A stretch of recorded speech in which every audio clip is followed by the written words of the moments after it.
नमस्कार दोस्तों, आप सभी का स्वागत है आपके अपने YouTube चैनल IQ वर्ल्ड पे। दोस्तों, आज के इस वीडियो में हम लोग बात करेंगे BSSC सेकंड इंटर स्तरीय के रिगार्डिंग एक बहुत ही बड़ी समस्या है, कॉमन समस्या है, उस पर आज हम लोग बात करने वाले हैं। दोस्तों, बहुत सारे कमेंट आ रहे थे हमारे वीडियोज़ पे, हमारे पोस्ट पे कि सर बिहार SSC के लिए जो GK है वो याद नहीं हो पा रहा है। टेस्ट देते हैं तो मैथ रीजनिंग तो बन जाता है, लेकिन GK जो है सो बहुत बड़ी समस्या बनी हुई है, याद ही नहीं होता है। काफ़ी ज़्यादा मात्रा में GK गलत होते जा रहे हैं। तो अगर ये समस्या आपके साथ भी ऐसा हो रहा है तो इस वीडियो में आप लोग पूरा ज़रूर बने रहिएगा, क्योंकि दोस्तों इस वीडियो में मैं आप लोगों के लिए कुछ ऐसी बातें बताने वाला हूँ जो GK की तैयारी में आप लोगों के लिए कारगर साबित हो सकता है। देखिए, सबसे जो मेन समस्या है कि आप लोग GK पढ़ते हैं लेकिन तुरंत उसके बाद 2 दिन के बाद उसको भूल जाते हैं। तो ये जो भूलने की जो समस्या है वो सबके साथ होता है। हम भी आज NCERT 6 क्लास का पूरा पढ़े हैं, टेस्ट भी दिए हैं, लेकिन होगा क्या कि 10 दिन के बाद, 1 सप्ताह के बाद ये भी हमारे माइंड से निकल जाएगा। उसके लिए करना क्या होगा कि सबसे पहला जो मूल मंत्र है उसका याद रखने का कि आपको बार बार रिवीजन करते रहना है। एक बार पढ़ लिए छोड़ दिए तो आपका कभी जो याद नहीं रहेगा। बार बार रिवीजन करिएगा तभी याद रहेगा। और रिवीजन कैसे होगा, यही तो मेन समस्या है। वो तो आपको भी पता होगा कि रिवीजन करेंगे तो याद रहेगा। रिवीजन कैसे करना है, क्या करना है रिवीजन के लिए, तो देखिए आपको थोड़ा सा सीरियस लेना होगा इस बात को। अगर GK याद नहीं हो रहा है तो कहीं ना कहीं आप GK मैथ रीजनिंग बना देंगे, लेकिन GK और साइंस अगर नहीं बना पाते हैं तो आपका रिजल्ट कहीं ना कहीं आप बहुत सारे छात्रों से पीछे हो जाएंगे और आपका रिजल्ट जो है वो फंस जाएगा। तो इससे बचने के लिए आपको GK भी लगभग एवरेज तो याद करना ही पड़ेगा। एवरेज जो है औसत में जो है सो GK को भी लेके चलना पड़ेगा। तो देखिए, सबसे पहले तो आपको रिवीजन करना है, बार बार रिवीजन करना है। उसके लिए आप किसी भी ग्रुप डिस्कशन में ज्वाइन कर सकते हैं। ग्रुप डिस्कशन ऑफलाइन भी होता है, ग्रुप डिस्कशन ऑनलाइन भी होता है। जैसे अभी तो गांव देहात में भी ग्रुप डिस्कशन होते रहता है। प्रत्येक गांव में लगभग, हम लोग का जो समस्तीपुर ज़िला है, हमारा घर समस्तीपुर ज़िला में है, तो समस्तीपुर ज़िला में लगभग 1-2 गांव के बाद जो है प्रत्येक गांव में ग्रुप डिस्कशन होता है। तो अगर आपके तरफ भी ऐसा ग्रुप डिस्कशन का कुछ है सिस्टम तो आप उसमें ज्वाइन कर लीजिएगा, ठीक है। उसमें ज्वाइन करने के बाद होगा क्या आपका, जैसे उसमें टारगेट मिलता है और टारगेट को आप अगर पढ़ते हैं, पढ़ करके उसके बाद आप जा कर के ग्रुप डिस्कशन करते हैं, ठीक है, तो वो 2-3 बार आपका पढ़ा जाता है। और ग्रुप डिस्कशन करने के बाद अगर कोई टॉपिक पे आप डिस्कस कर लेते हैं किसी के साथ तो आपको ज़्यादा समय तक याद रहता है, ठीक है। तो ग्रुप डिस्कशन ऑनलाइन कर सकते हैं। ऑनलाइन में क्या करना है कि बहुत सारे ऐसे टेलीग्राम चैनल हैं, बहुत सारे व्हाट्सएप ग्रुप है जो कि ऑनलाइन जो है सो डिस्कशन करवाते हैं। वो भी टारगेट देते हैं और क्वेश्चन का डिस्कशन होता है, ऑनलाइन होता है। तो वहाँ भी आप लोग कर सकते हैं ज्वाइन। हम लोग का भी एक ग्रुप है ऑनलाइन डिस्कशन, जो मैंने आपको एक पोस्ट के माध्यम से बताया था कि राहुल सर है एक JES .95 जो उनका व्हाट्सएप ग्रुप भी है, उनका यूट्यूब चैनल भी है।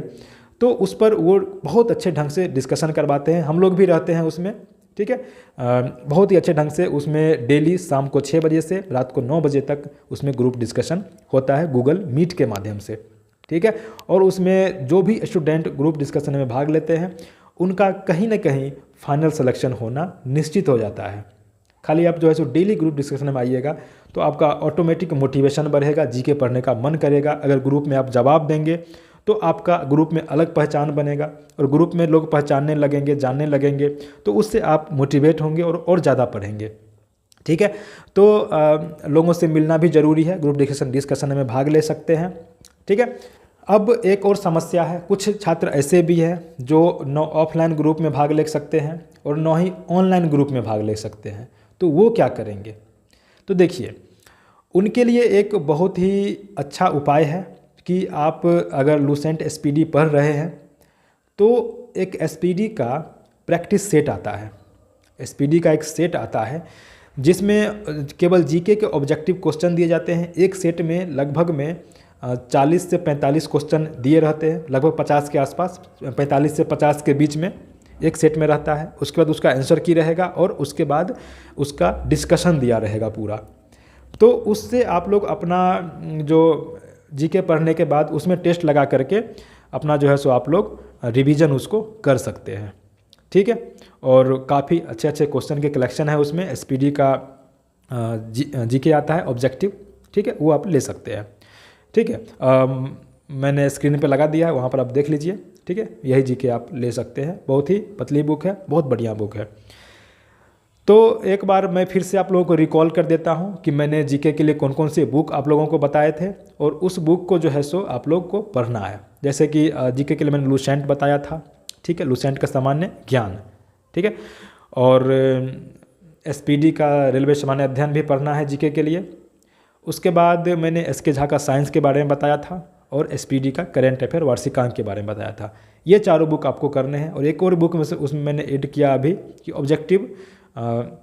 ऑब्जेक्टिव जो एसपीडी है वो ले सकते हैं। ऑब्जेक्ट एसपीडी लेने से होगा क्या कि आप लोगों का अगर ग्रुप डिस्कशन में नहीं जा सकते हैं तो आप लोग इसी को एसपीडी का ऑब्जेक्टिव है, इससे आप लोग अपना टेस्ट सेट प्रैक्टिस करके, नियमित सेट प्रैक्टिस करके आप लोग अपना रिवीजन कर सकते हैं। ठीक है, और लास्ट में मैं एक बात और बताना चाहूँगा कि बहुत सारे छात्र ऐसे हैं जो चाहते हैं कि उनको जीके मुंह पर याद हो जाए, पूरा क्वेश्चन कोई पूछे फटाक से उसका जवाब दे दे।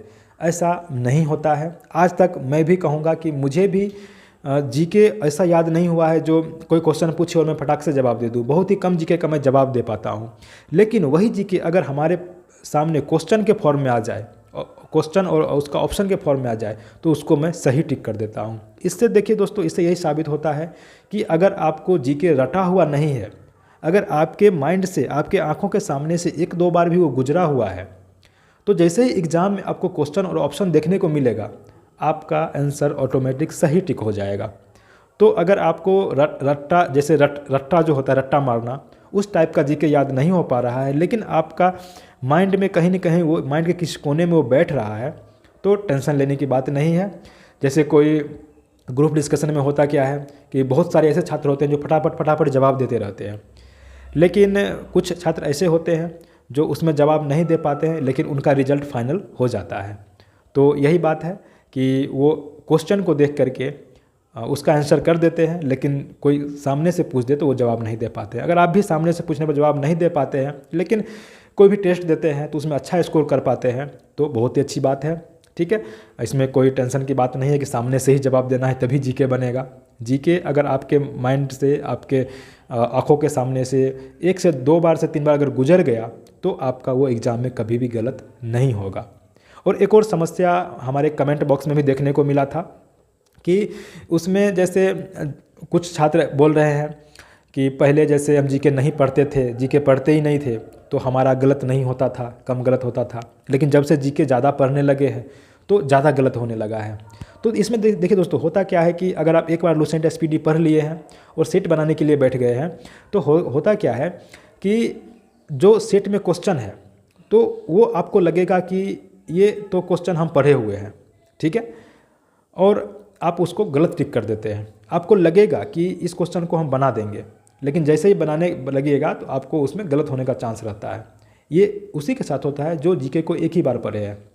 वही जीके को आप अगर 2-3 बार पढ़ लीजिएगा तो आपका सारा क्वेश्चन धीरे धीरे सही होने लगेगा। यही होता है कि जब आप नहीं पढ़े होते हैं तो क्वेश्चन को अटैम्प्ट नहीं लेते हैं, इससे गलती आपका कम होता है। लेकिन जैसे ही आप एक बार जीके को पढ़ लेते हैं, उसके बाद आपका अटैम्प्ट बढ़ जाता है, क्योंकि आपका पढ़ा हुआ रहता है और उसमें गलतियाँ ज़्यादा होती है। तो यही कारण है कि एक बार पढ़ने के बाद आपका सेट में और नंबर कम होने लगेगा, फिर 2 बार 3 बार पढ़िएगा, फिर धीरे धीरे नंबर आपका बढ़ने लगेगा। तो इसमें टेंशन का बात नहीं है। ऐसा अगर आपके साथ भी हो रहा है तो बस आप लोग जीके पढ़िए, रिवीजन कीजिए, हो सके तो संभव हो तो ग्रुप डिस्कशन में ज़रूर भाग ले लीजिए। ठीक है, ग्रुप डिस्कशन में ज्वाइन कर लीजिए, ऑनलाइन या ऑफलाइन। अगर उसमें नहीं कर सकते हैं तो ऑब्जेक्टिव जीके का सेट ज़रूर लगाइए और उसका डिस्कशन कीजिए। ठीक है, और बस मैं यही कहूँगा। और फाइनली आप लोग खुद समझदार हैं, आप लोग खुद तैयारी कर रहे हैं, और जिनका मैथ कमज़ोर है वो मैंने कई बार बताया है कि आप लोग YouTube का सहारा ले सकते हैं। YouTube में बहुत सारे ऐसे टीचर हैं जो आपका मैथ अच्छा करवा देंगे। ठीक है, कभी भी मैथ में BSSC के लिए खास करके ट्रिक के पीछे मत भागिए। ट्रिक के पीछे भागिएगा तो कभी भी मैथ नहीं सीख पाइएगा, और कभी भी आपका 25 में से 25 क्वेश्चन सही नहीं हो पाएगा। अगर आप बेसिक कॉन्सेप्ट सीख लेते हैं मैथ का, तो आराम से आप 25 में से 25 क्वेश्चन सही कर सकते हैं। बेसिक कॉन्सेप्ट अगर रीजनिंग का सीख लेते हैं तो आराम से आप 50 में से 50 रीजनिंग सही कर सकते हैं। और बीएसएससी में अगर आपको टॉप करना है, आपको अच्छा नंबर लाना है, तो जीके 50 में रीजनिंग 50 में से 50 और मैथ 25 में 25 आपको सही करना ही होगा। जीके कितना भी पढ़ करके आप जीके 50 में से 50 नहीं सही कर सकते हैं। साइंस 25 में से 25 आप नहीं कर सकते हैं, एक आध दो जरूर गलत हो जाएगा, लेकिन मैथ और रीजनिंग 50 में से 50 सही कर सकते हैं। इसके लिए आप लोग मैथ रीजनिंग का बेसिक पर ध्यान दीजिए, ट्रिक के पीछे मत भागिए, ठीक है।